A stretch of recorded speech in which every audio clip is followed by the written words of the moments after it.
Promo റിവ്യൂയിലേക്ക് എല്ലാവർക്കും സ്വാഗതം. ഈ റിവ്യൂ ഇഷ്ടപ്പെടുവാണെങ്കിൽ ഒന്ന് ലൈക്ക് ചെയ്തും സബ്സ്ക്രൈബ് ചെയ്തും സപ്പോർട്ട് ചെയ്യണേ.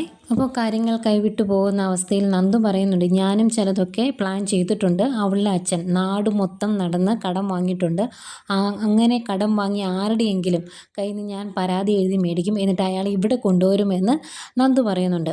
അതുപോലെ കോംപ്രമൈസ് ചർച്ചയ്ക്ക് വേണ്ടി ദേവയാനി പോലീസ് സ്റ്റേഷനിൽ ചെല്ലുന്നുണ്ട്. എന്നിട്ട് CI സച്ചിനോട് സംസാരിക്കുമ്പം സച്ചിൻ പറയുവാണ്, എൻ്റെ ഒരു അഭിപ്രായത്തിൽ ഇത് പുറത്ത് വെച്ച് കോംപ്രമൈസ് ആക്കുന്നതാണ് നല്ലത്. തല്ല് കിട്ടിയ പെൺകുട്ടി കോടതിയിൽ ഹാജരാകാതിരുന്നിട്ടുണ്ടെങ്കിൽ അനിക്ക് ജാമ്യം കിട്ടും എന്ന് അയാൾ പറയുന്നു. വേറൊരു രീതിയിലും നോക്കാത്തത് അനിയെ അവിടെ കൊച്ചാക്കാൻ വേണ്ടി തന്നെയാണ്. എന്നാലും ഇത് കേൾക്കുന്നത് ദേവയാനി നമ്മുടെ അനാമികയുടെ അടുത്തോട്ട് ചെല്ലുന്നു.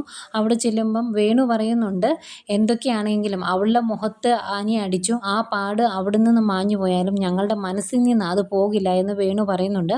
അപ്പോൾ കോംപ്രമൈസ് ചർച്ചകളെ പറ്റി എന്തെങ്കിലും കോംപ്രമൈസ് ചെയ്യാൻ പറ്റുമോ, നിനക്ക് ക്ഷമിക്കാൻ പറ്റുമോ എന്നൊക്കെ ചോദിക്കുന്ന ദേവയാനിയോട് അനാമിക പറയുന്നുണ്ട്, ഒരു കോംപ്രമൈസിനും ഞങ്ങൾ തയ്യാറല്ല എന്ന്. അന്നേരം ആകെ വിഷമിച്ച് നിൽക്കുന്ന ദേവയാനിയെ കാണിക്കുന്നുണ്ട്. ശരിക്കും ഇവിടെ ദേവയാനിയുടെ സ്ഥാനത്ത് ജാനകിയല്ലേ പോകണ്ടേ? എൻ്റെ മരുമകളെ, എൻ്റെ പൊന്നു മരുമകൾ എന്ന് പറഞ്ഞ് എപ്പോഴും പുറകെ നടക്കുന്ന ജാനകി ചെന്നാൽ തീരുന്ന പ്രശ്നമല്ലേ ഉള്ളൂ. പക്ഷേ ജാനകി കുറ്റം പറഞ്ഞുകൊണ്ട് പെരയ്ക്കാതിരിക്കത്തേ ഉള്ളൂ. പോകുന്നത് ദേവയാനിയാണ്.